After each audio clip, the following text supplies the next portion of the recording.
កាយឆ្នាំមុនដាក់កំហុសខ្លួនឯងលេងធំតា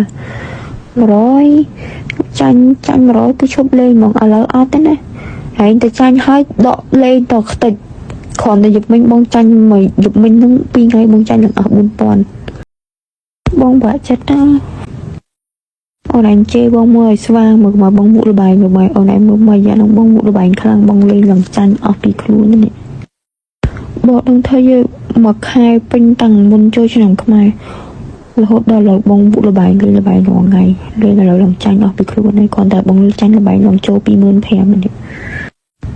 អាចចាញ់វិសុំងំច្បាក់លុយគេទៀតនេះអូយអស់សង្សារអីសង្សារបង5ធ្លាប់ប្រើទូរស័ព្ទល្អដល់2ឥឡូវលក់ចោល1ហើយប្រចាំអស់1ទៀតដល់ថ្នាក់ហ្នឹងណាគាត់ទៅបងជិះលុយគេឡើងចូល 5000 ហ្នឹងមាននិយាយលេងសើចណាមកប្រើសាហាវណាអស់លីងពីខ្លួនកាលឆ្នាំមុនបងមើលភ័ក្របងអត់លេងណាបងជិះភ័ក្របងឡើងកប់មាត់តែឥឡូវបងអ្វីដែលបងធ្លាប់និយាយមកភ័ក្របងពីមុនគឺធ្លាក់លើបងទាំងអស់កាលឆ្នាំមុនដាក់កំហុសខ្លួនឯងលេងធំតា100ចាញ់100គឺឈប់លេងហ្មងឥឡូវអត់ទេណាហើយតែចាញ់ហើយដកលេងតខ្ទេចគ្រាន់តែយប់មិញបងចាញ់មួយយប់មិញហ្នឹង2ថ្ងៃបងចាញ់ឡើងអស់ 4000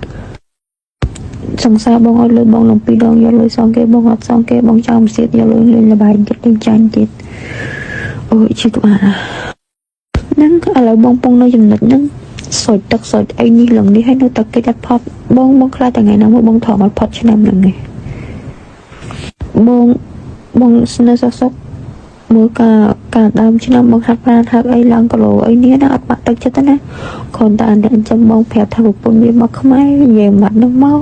បងអត់អារម្មណ៍ហ្មងអត់មានអារម្មណ៍នៅក្នុងខ្លួនអត់មានអារម្មណ៍ថាបាត់បង់អីមួយហើយបាត់បង់ទាំងខ្លួនឯងទៀត